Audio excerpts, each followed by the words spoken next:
All right, let's pray. Heavenly Father, thank you, Lord, that you love us and that you care for us, and that you've given us reasons to believe in the hope of Jesus Christ, that he appeared in history, born as a human being, ministered in public, died for our sins, and rose again, and that your servants, the apostles and his other disciples, faithfully spread that message. Father, as we look at the reason for the hope that we have in us today, I pray that you would help us to know your truth and to grow deeper and deeper in trust of Jesus Christ and what he has done for us. Father, I pray that you'd give me wisdom and direction as I speak, and that you'd work in all of our hearts through the wonderful ministry of your Holy Spirit. In Jesus' name I pray. Amen. So how can we know that Jesus actually existed? Who here was alive 2,000 years ago?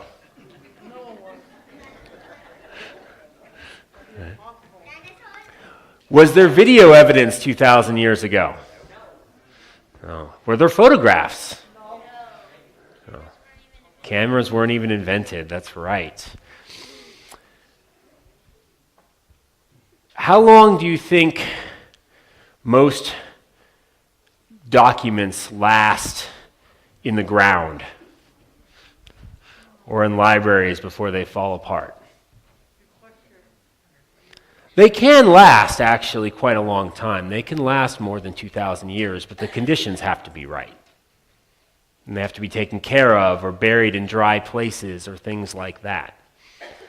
So the thing about ancient history, and in university I studied ancient history, is that depending on what people actually wrote on, we sometimes have serious gaps in our detailed knowledge of what happened, to the point where the ancient Mesopotamians who wrote on clay tablets more than 3,000 years ago, sometimes up to a little more than 4,000 years ago, we have detailed contracts about this guy selling that guy this many sheep for so many sheaves of barley.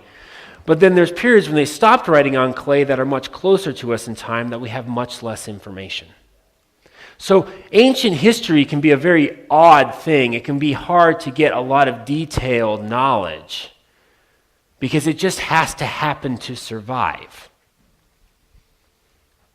And because of this spotty nature of ancient history, there are people who argue that maybe Jesus never even existed. Maybe he's just a myth that the early Christians made up to support their spiritual beliefs. No, it's not. But we'll get there.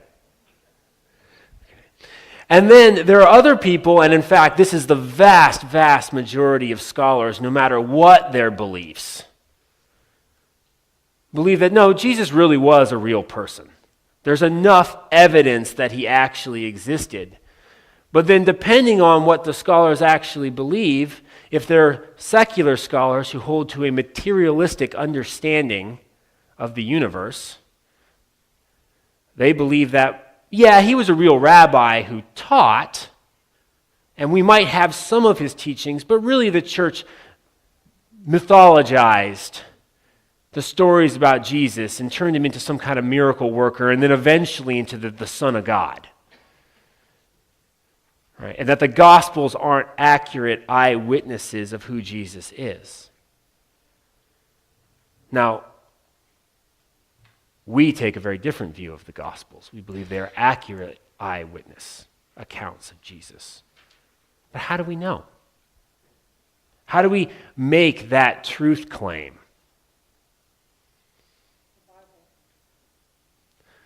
Well, we're going to actually answer that question, what kind of evidence you can use to convince somebody that the Gospels really are accurate. As we continue our series on studying apologetics, which is the making the case for the truth of Christianity. Now remember, as we've talked about so far, as we study apologetics, the reality is that the human heart is hostile to God. So no matter how good an argument you make, God needs to be working in somebody's heart for them to accept the truth. People become blind to the truth. But the reality is that there are good arguments to make. And that part of the way God works in people is through you and through me and through others making the case that Christianity really is something to believe in. And we saw in our first week of this series that the Bible actually commands us to be able to make this case. Now, we don't have to be professional apologists, but we have to be able to at least make the case to someone that Christianity really is true in a persuasive way. And then last week, we saw from creation, we can use creation to argue that God exists. Because the universe has a creator. Because life has a creator. And that morality has a creator. And that God himself has made sure he's revealed himself in creation. And we saw how even science and logic and philosophy point to these truths. And so if you weren't here last week, I encourage you to go onto our Facebook page or onto our church's YouTube site and look and listen to that message about how we can make the case for the reality of a supernatural God who created everything. Because part of our case hinges on that, on the reality of the supernatural. That there is more to this, to reality, than just what we can see and touch and test in a laboratory. And then today we're going to be looking at the evidence that Jesus of Nazareth really existed and that the Gospels are an accurate eyewitness account of what he said and did, even the miraculous parts.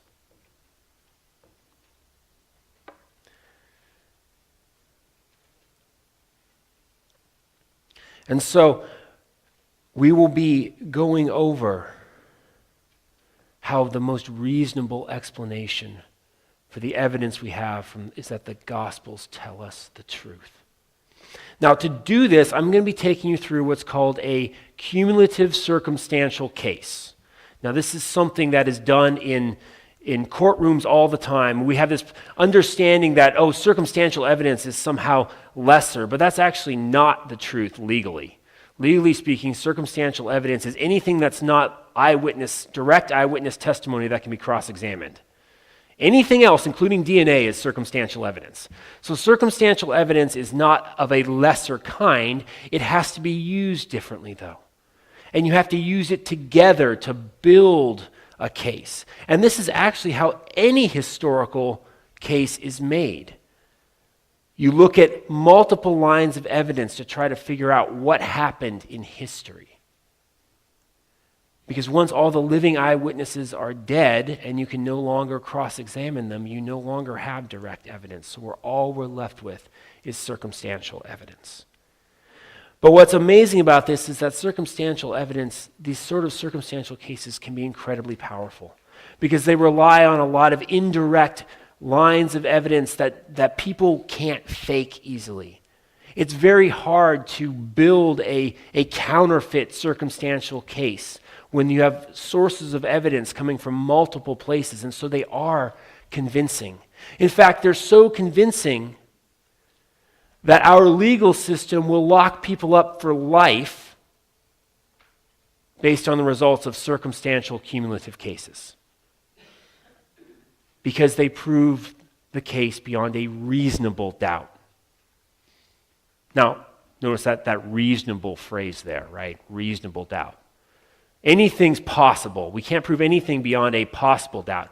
It's possible that I'm not here right now, that my brain is in some alien scientist's jar and he's stimulating my mind in order to think that this is all happening. But is that reasonable?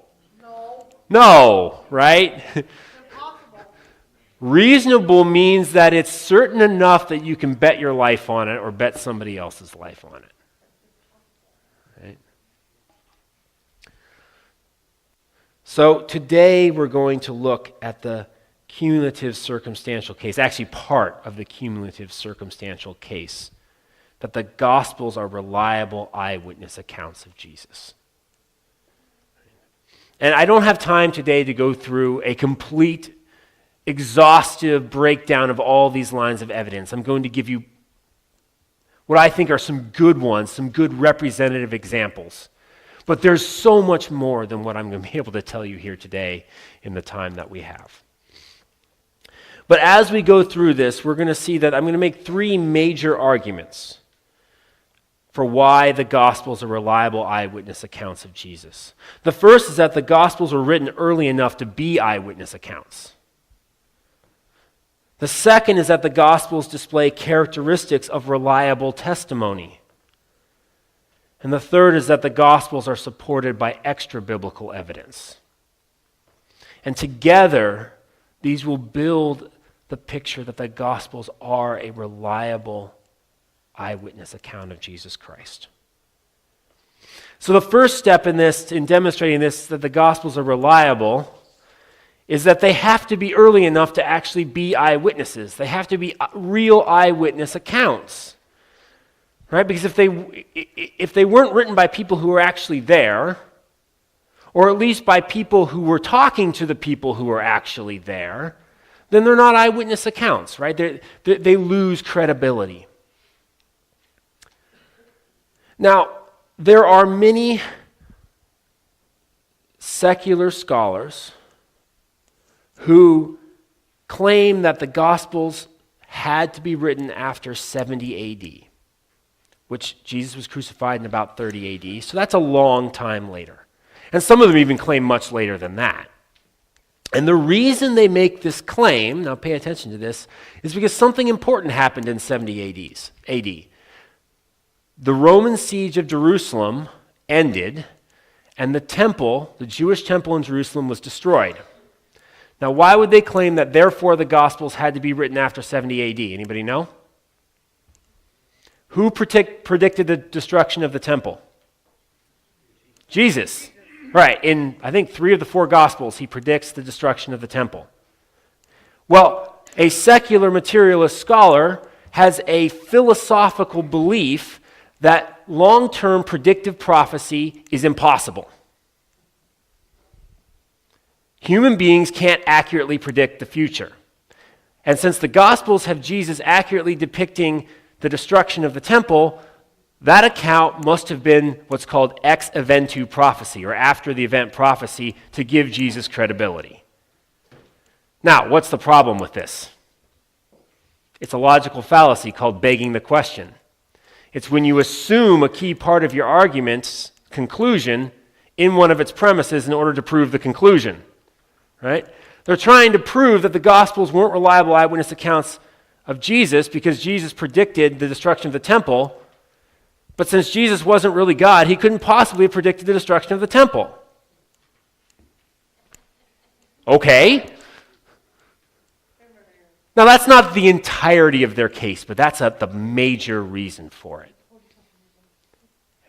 The major reason for their case is that they don't believe that Jesus possibly could have actually been a prophet. And so the Gospels have to have been written late. Now, there's some really good evidence, other than just that we have faith that Jesus could be prophetic, that the Gospels were in fact written earlier, and I'm going to try to quickly go over some of that with you. Now, the main line of reason for this, and I'm only going to really focus on Matthew, Mark, and Luke. Those are called the synoptic Gospels. They're similar in a lot of ways. The arguments for John's dating are different, and if you're curious about those, come talk to me later, and I can point you in the right direction. But for the sake of time, I'm just going to focus on Matthew, Mark, and Luke. Now, the case for when Matthew, Mark, and Luke were written, and the specific case that they were written much earlier than 70 AD, really has to do with the book of Acts. Now, the book of Acts was written by Luke, who was an associate of the Apostle Paul. And we believe that the book of Acts had to be written really at latest in the early 60s AD, which is before the temple was destroyed, maybe the mid-60s, specifically because if you read the book of Acts, you see that it ends with the Apostle Paul in prison. Now we know from history that the Apostle Paul, the Apostle Peter, and James, the brother of Jesus, were all martyred in the mid to late 60s AD under the Emperor Nero. But Acts ends before Peter, Paul, or James, the brother of Jesus, were martyred.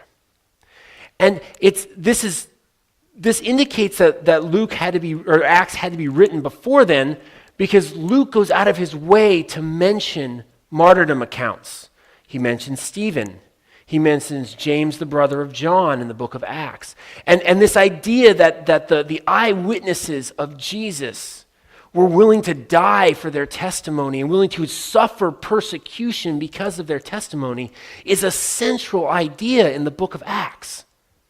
So if somebody is writing Acts a long time later, why wouldn't they include the martyrdom of Paul, Peter, and James, the brother of Jesus? It would be like writing the history of the abolitionist movement, the slavery abolitionist movement in the United States, and stopping before the Civil War.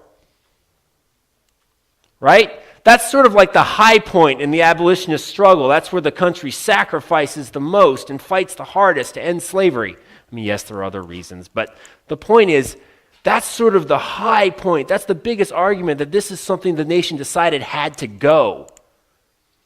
Well, what bigger argument could you have for the truth of Christianity that Peter, the bedrock head apostle of the church, and Paul, the apostle to the Gentiles, and Jesus' own brother James were all willing to die for the testimony of the resurrection? Why would you stop there? Why wouldn't you include those accounts? You would, unless you happen to have written Acts before they were martyred. And so we can, with very high confidence, place the book of Acts to at latest, the mid to early 60s AD. So this is before the destruction of the temple. Now, why does Acts matter? Well, because Acts tells us in Acts 1, verse 1, right, that it is a letter written by Luke. Well, it tells us it's a letter. It doesn't tell us who the author is in this part. But it says, Luke says, in the first book, O Theophilus, I have dealt with all that Jesus began to do and teach until the day when he was taken up.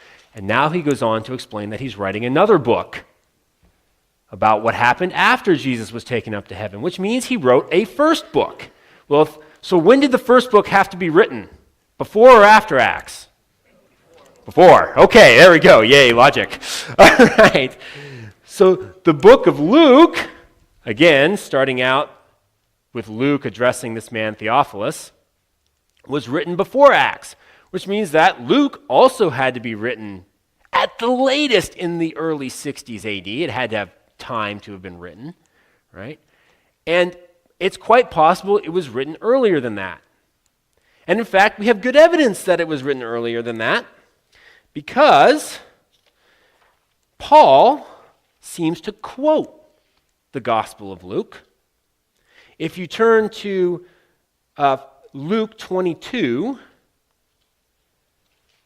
verse 19, we have the description of the giving of the first Lord's Supper. And the Gospel of Luke says this, and Jesus took bread, and when he had given thanks, he broke it and gave it to them, saying, this is my body, which is given for you. Do this in remembrance of me. Now, what's interesting is that among all of the other accounts of the Lord's Supper, Luke is the only one in the Gospels who has this do this in remembrance of me part. Well, if you turn over to 1 Corinthians, where Paul is giving instructions on the Lord's Supper, 1 Corinthians 11, verse 24, and he says, and when he had given thanks, he broke it and said, this is my body, which is for you. Do this in remembrance of me. So the Apostle Paul is alluding to Luke. Now, it's not certain that he is, right? They could be getting it from the same tradition. They could be getting it from independent traditions. That's a possibility. But it seems like the Apostle Paul is referencing Luke because they both have this similar word structure. It's very similar in the Greek. It's not completely the same, but it's very similar. And they both have this do this in remembrance of me part. Well, 1 Corinthians is one of those books of the Bible that even the most secular of scholars don't dispute that the Apostle Paul wrote it because there's just too much evidence that he did, and that he in fact wrote it sometime probably in the early 50s. Okay? Maybe up to 57, but really it's mid to early 50s. Okay? Which means Luke very well may have been written before that. So now we have the gospel the Gospel of Luke itself getting to within 20 years of Jesus' crucifixion. Now that is well within the lifetime of living witnesses, right? There are plenty of people who could have read this and said, nah, it didn't happen that way. If in fact it didn't, right? But nobody ever claimed that. We have no record of people saying, no, Jesus didn't do those things. We'll get to that later though. Right. So Luke. Well, now what's interesting about the Gospel of Luke is that if you turn to the very first verse of Luke, we find out that Luke himself is not an eyewitness. He says, insomuch as many have undertaken to compose a narrative of the things that have been accomplished among us, just as those who from the beginning were eyewitnesses and ministers of the word have delivered to us, so he's getting his testimony from other eyewitnesses, it seemed good to me also, having followed all these things closely for some time past, to write an orderly account for you, most excellent Theophilus, that you may have certainty concerning the things you have been taught. So what Luke is saying here is that I know the eyewitnesses, I've followed this closely, I've taken their testimony, and I put it together in an orderly account, so that you can be certain that in fact you've got all the right information. Right? So he's writing a report, and he's gotten his testimony from the eyewitnesses. Now who are these eyewitnesses? Well, we don't know all of them because there's some stuff that's unique in Luke's gospel that's not reproduced in the other gospels, just like each of the gospels have some material like that. But Luke does quote Mark 350 times. 350. He quotes Matthew 250 times. So Luke is clearly using the Gospels of Mark and Matthew to write his gospel. So what does that mean about the Gospels of Mark and Matthew? When were they written? Before Luke. Right?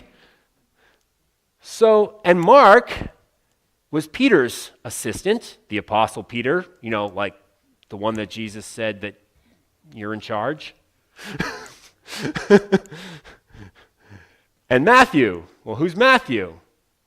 Well, he's also known as Levi in Matthew's gospel. He's one of the 12.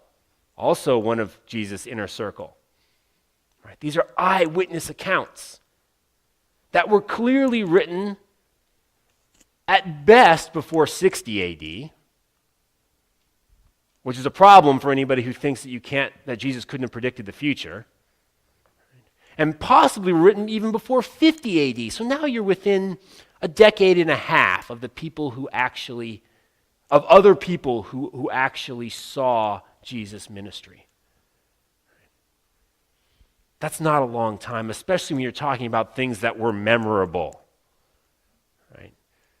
Yes, some details fade with time, but when you've got somebody healing the sick and preaching things nobody's heard of before and making a big stir, people remember. Right? And so they would have been able to say, no, it didn't happen that way. Jesus didn't say those things. But nobody claimed that. We have no evidence that anybody disputed the basic framework of the gospel. Yes, they disputed that he really rose from the dead, but nobody disputed that the tomb was empty, right? And so we have good, reliable eyewitness testimony, very, very close to Jesus' life. Much closer than we have for many, many historical events. It takes time for historians to write things down. They have to have a reason to write them down.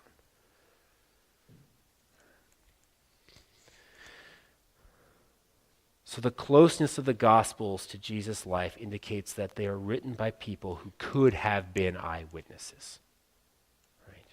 They're not so late that they couldn't be true eyewitness accounts. And part of this is that if they weren't written by the eyewitnesses and they were making stuff up, people would have known it. And they would have been able to say something about it. Jesus' ministry was not done in a closet. It was done in the public, in front of crowds. His crucifixion was public. Thousands of people saw and heard him at a time. So this means that you can firmly dismiss claims that the Gospels are late and therefore not reliable.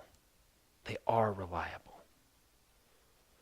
But for some people who have this objection, who hear this over and over again in the media and elsewhere, you may have to be able to make this case to them, or at least know that this case can be made, and then go find it so you can.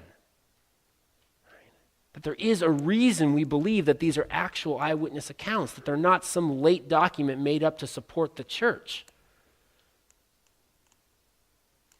So we've seen that there are very good reasons to date the gospel early enough to be eyewitnesses, and there really aren't good reasons to date them late.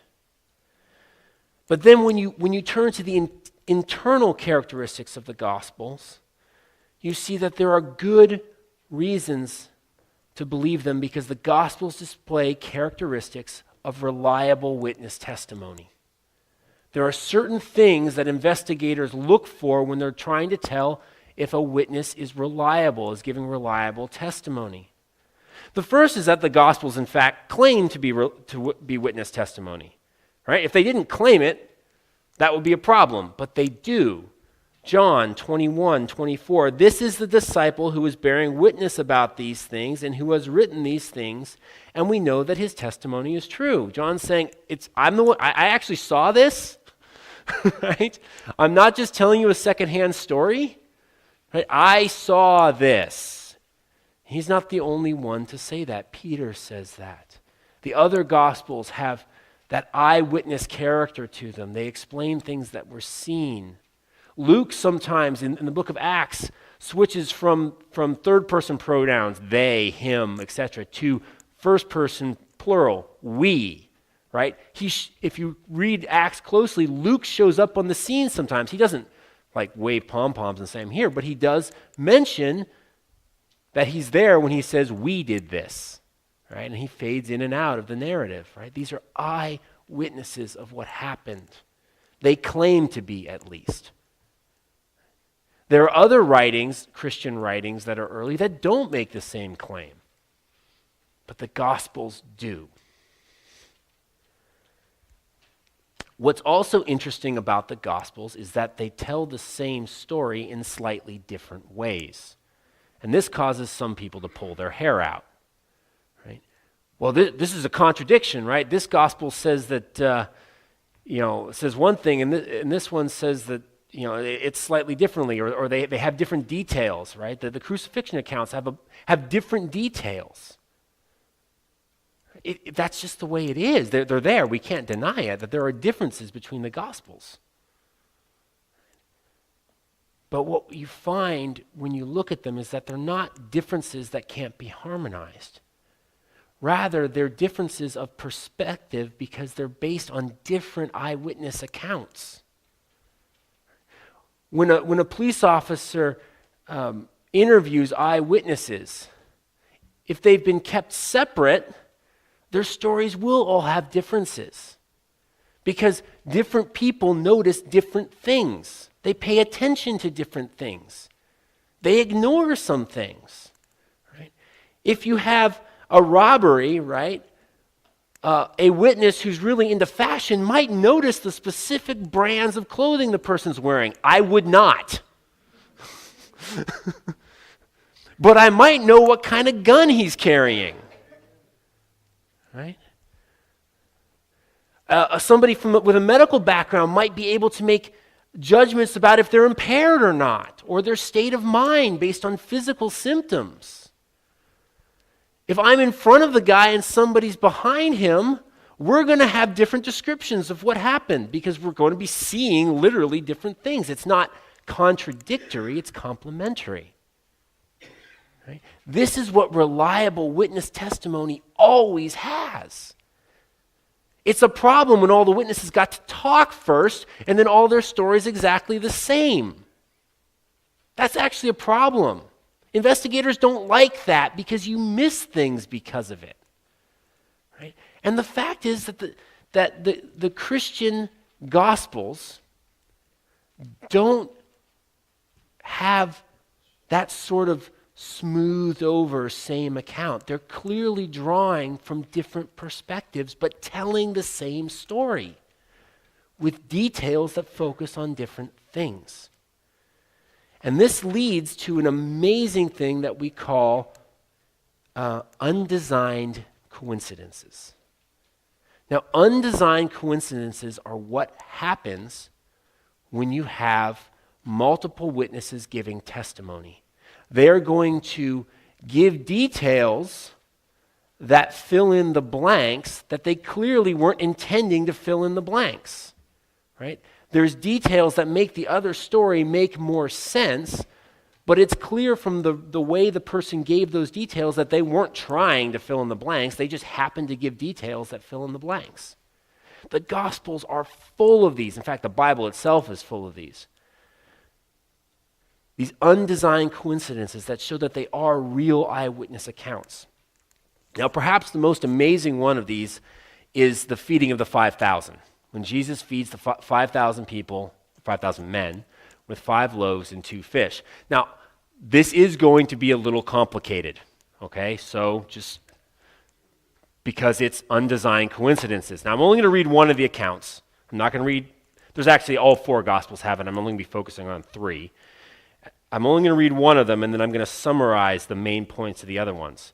So in Mark chapter 6, verse 30, and Mark is pretty universally regarded as the earliest of the Gospels, this is what it says. The apostles returned to Jesus and told him all that they had done and taught.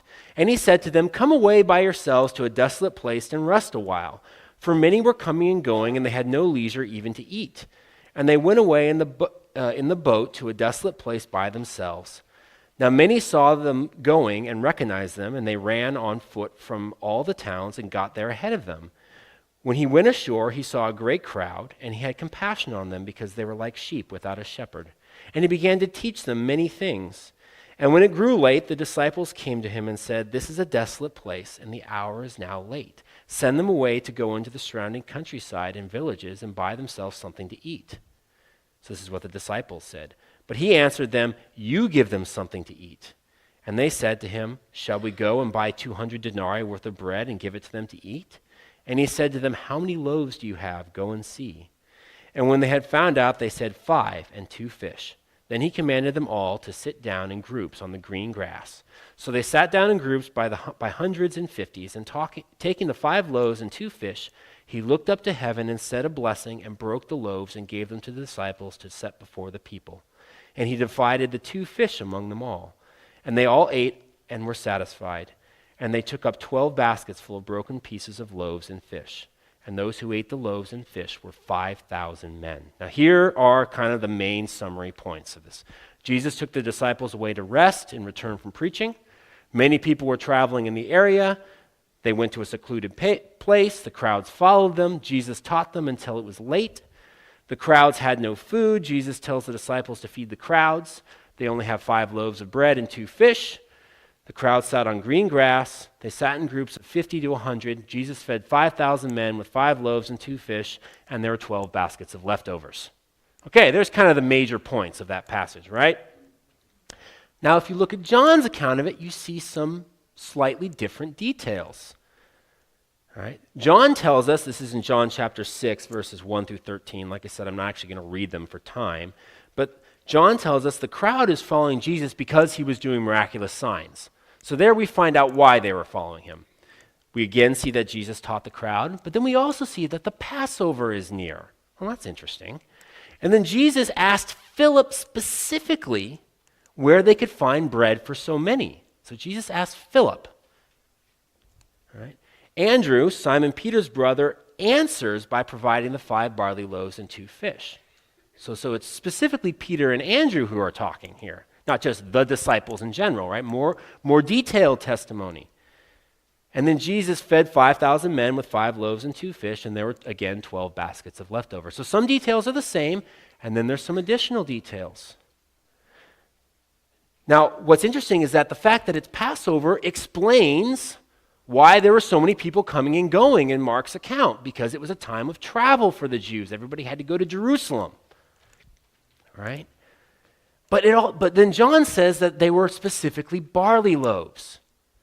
Now, in Palestine, the barley harvest is right before Passover.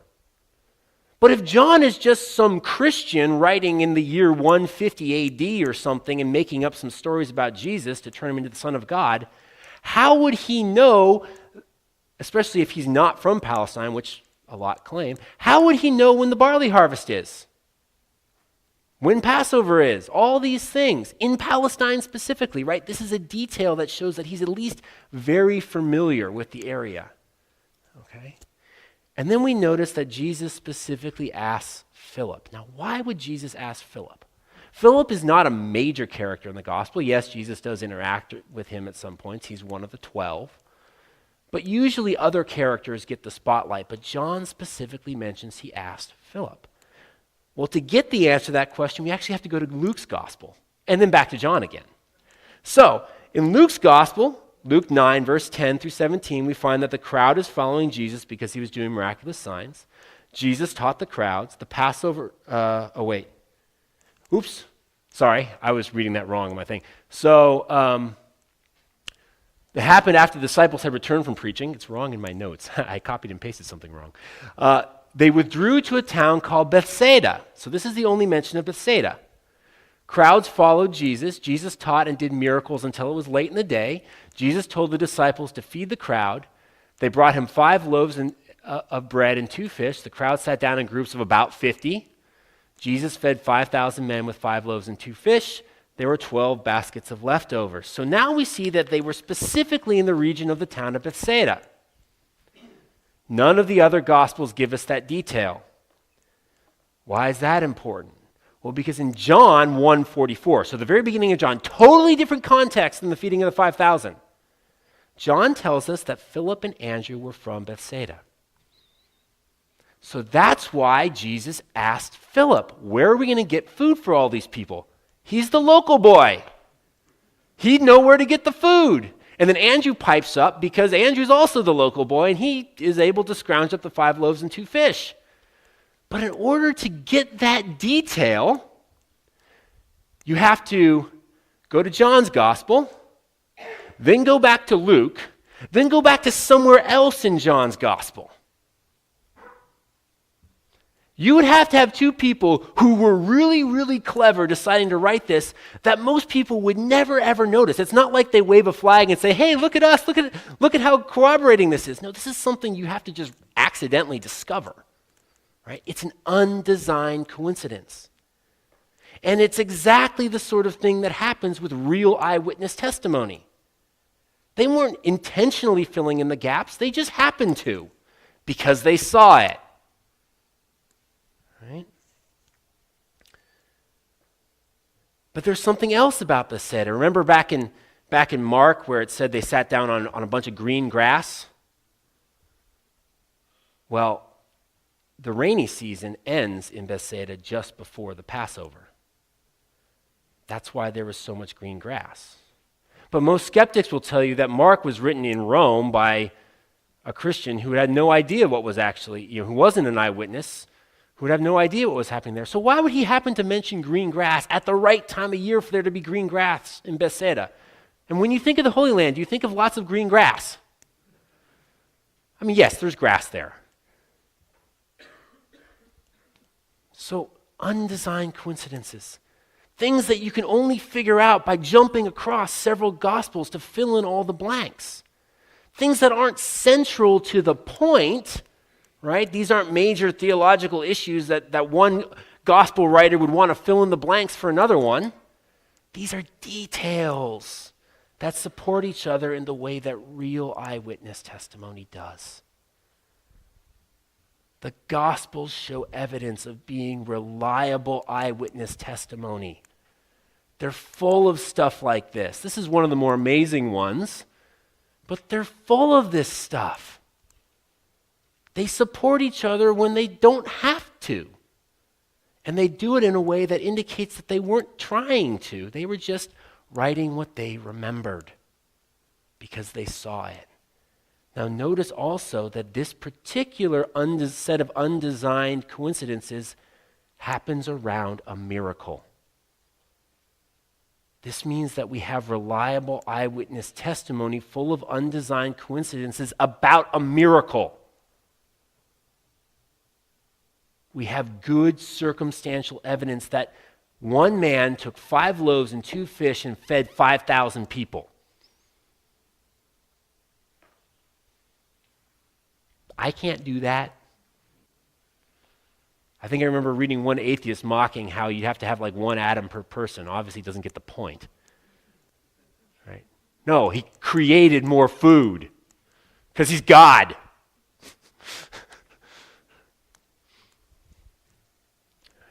God can do that. He created the universe.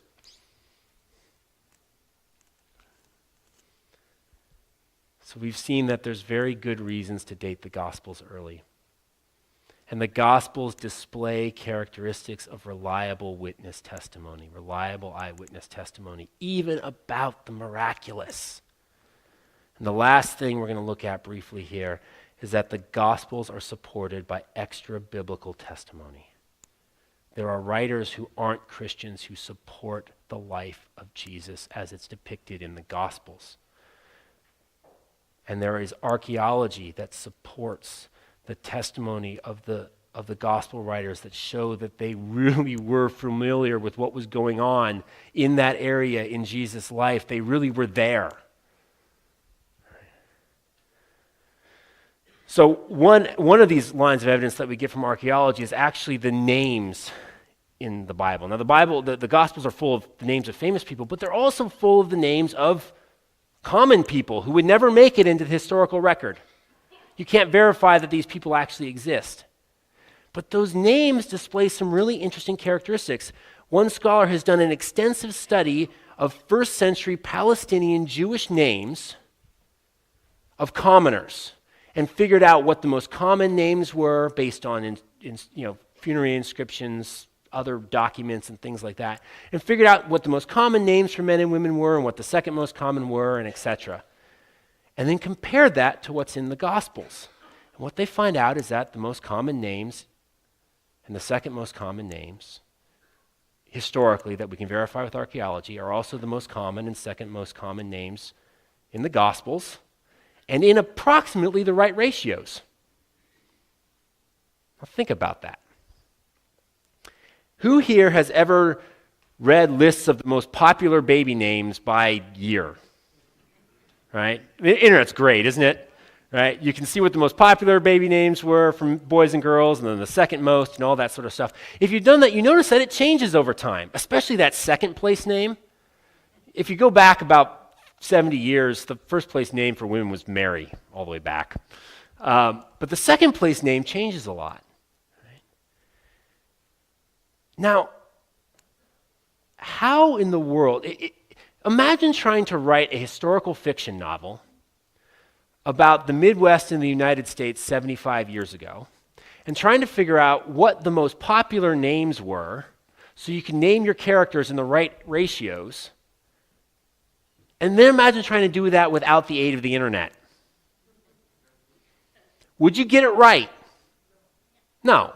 Now imagine if you were 85 years old and you're writing your memoirs, and you're telling about the people in your life. You think they might probably have about the right ratios of the most popular and common names? Yeah, probably. I mean, they might not. But especially if you were somebody who knew and interacted with a lot of people, and you happen to remember their names, in that case, you could probably compare the most common names in your autobiography with the most common names in the census, and you'd get similar ratios. Well, how in the world did the gospel authors, if they were writing far away from Palestine, most of a century later, get the names right of commoners? Right? Because names were regional at this time, and there were lots of cultures and stuff. And I mean, you just go down to Egypt, and the names are completely different. But the gospel writers got it right. For the right time period, for the right place, which means they were probably actually there. Because otherwise they wouldn't. Okay, so the names make sense. But it's not just the names of commoners.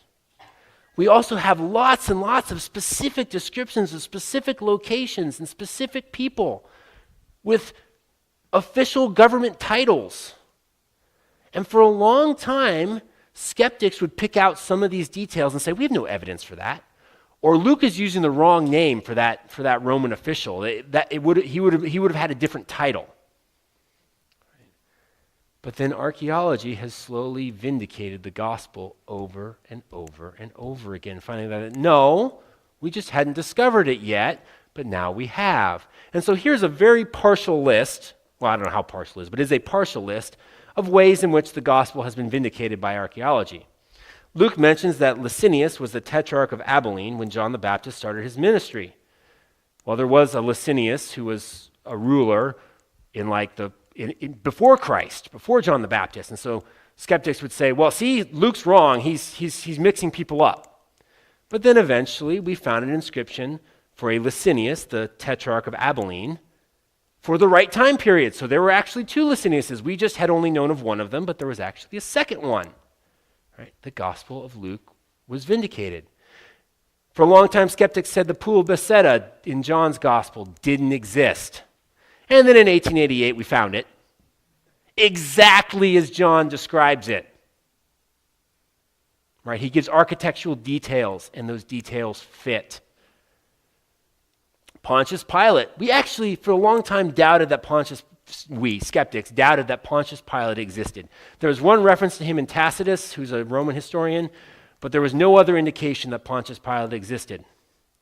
Until 1961, when they found an inscription about Pontius Pilate in the Holy Land that was dated between AD 26 and AD 36, which just happens to coincide nicely for when Jesus was alive and ministering.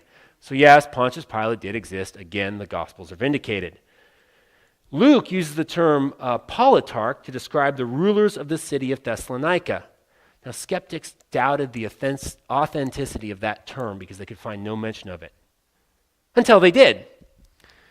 And in fact, we found 19 inscriptions with this term, 5 with specific reference to Thessalonica.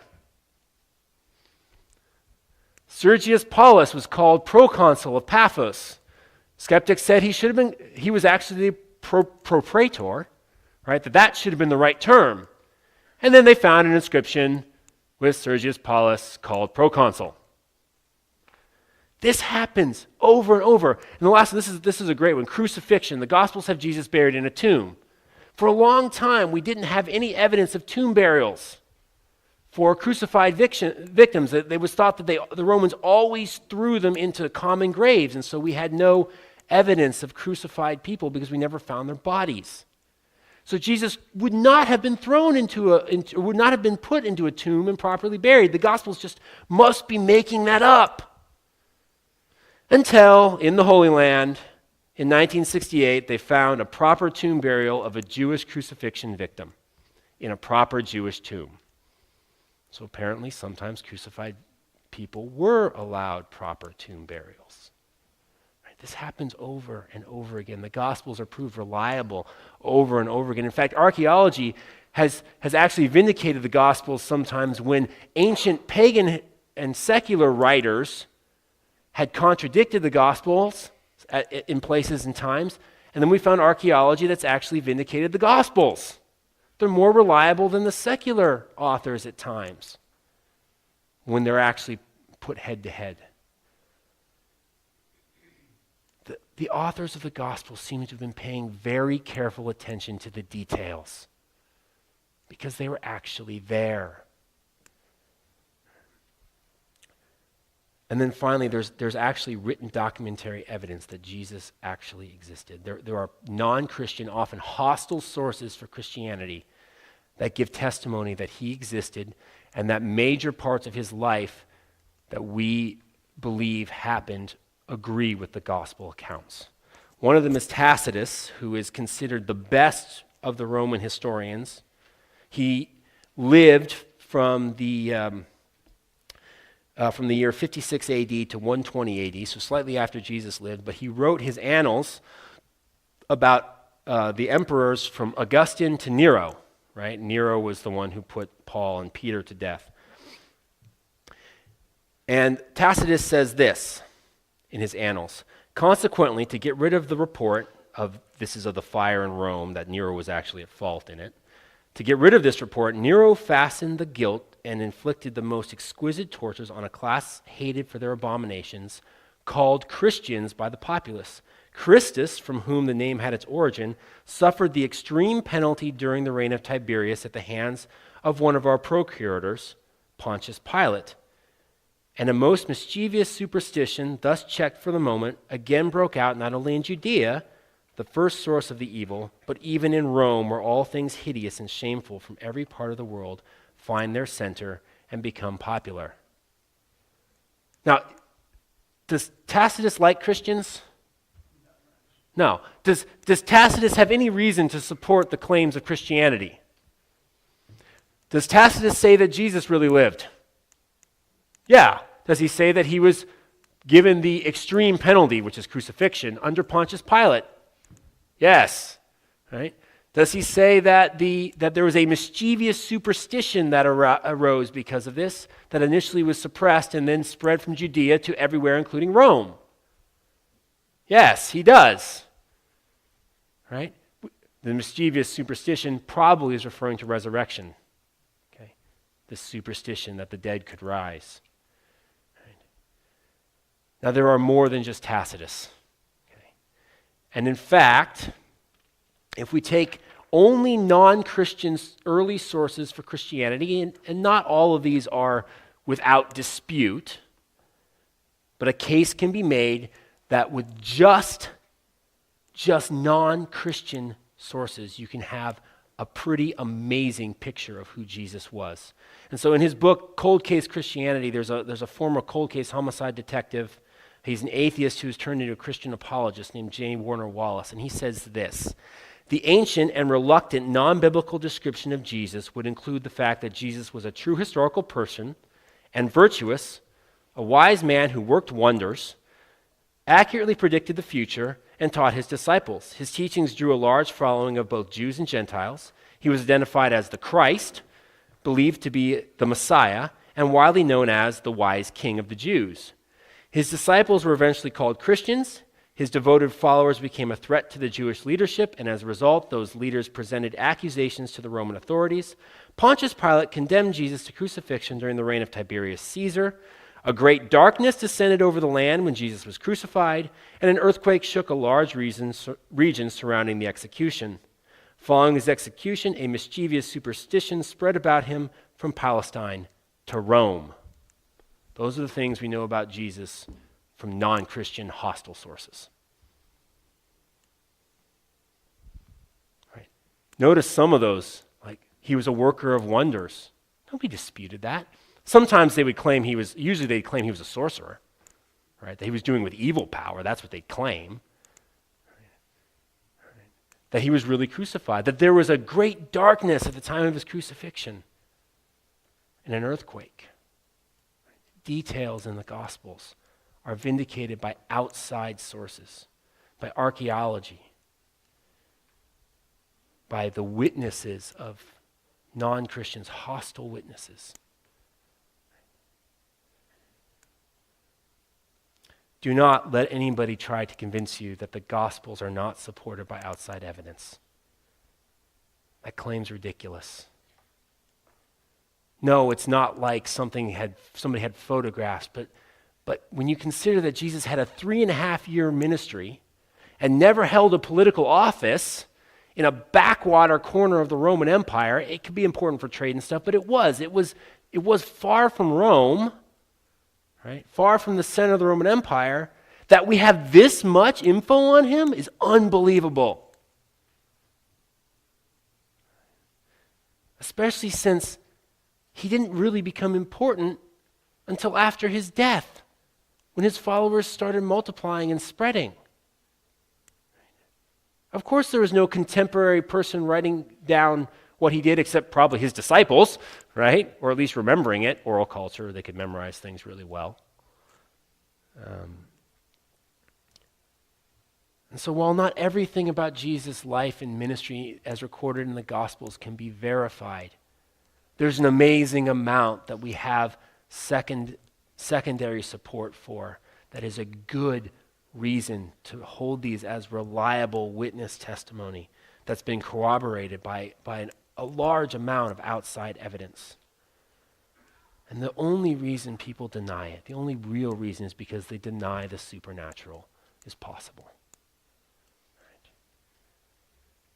But this is a philosophical objection. It's not an objection based on evidence. So the Gospels are reliable eyewitness accounts of Jesus. They were written early enough to be eyewitness accounts. They display the characteristics of reliable testimony, especially this undesigned coincidences. There's details that they support each other on that they wouldn't if they were just making it up.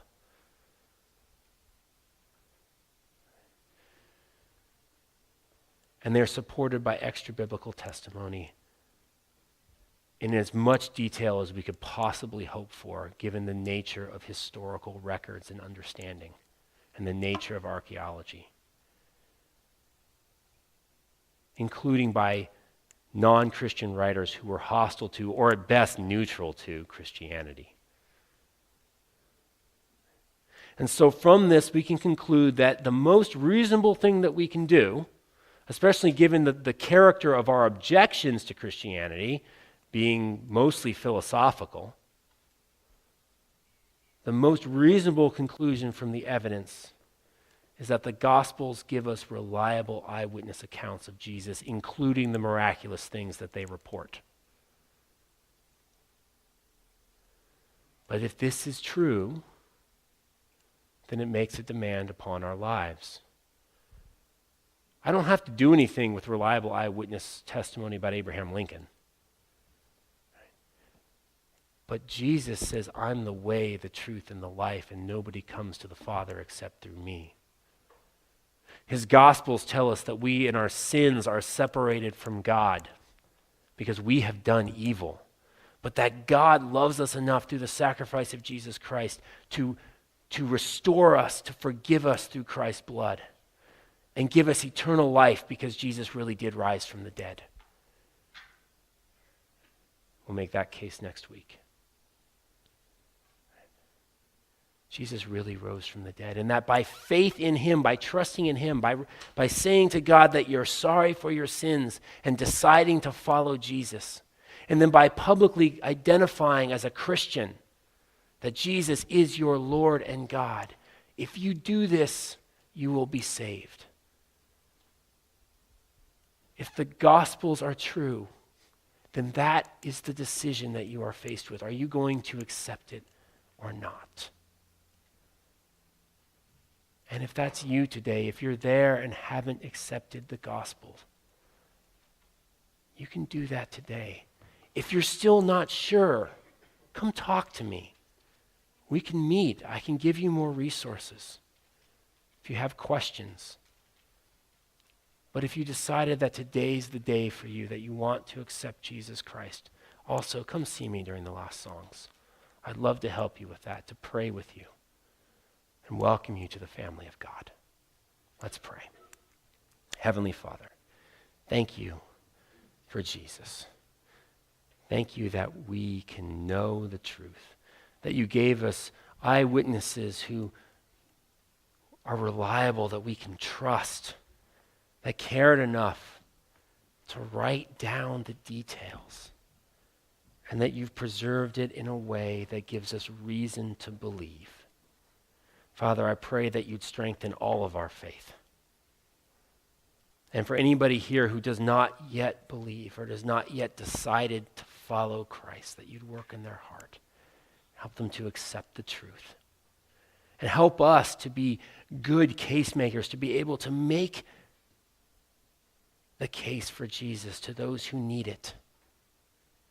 To not be afraid or embarrassed about the claims of Christianity because they are true. And the truth that they tell is wonderful and amazing and worth devoting our lives to. In Jesus' name I pray. Amen.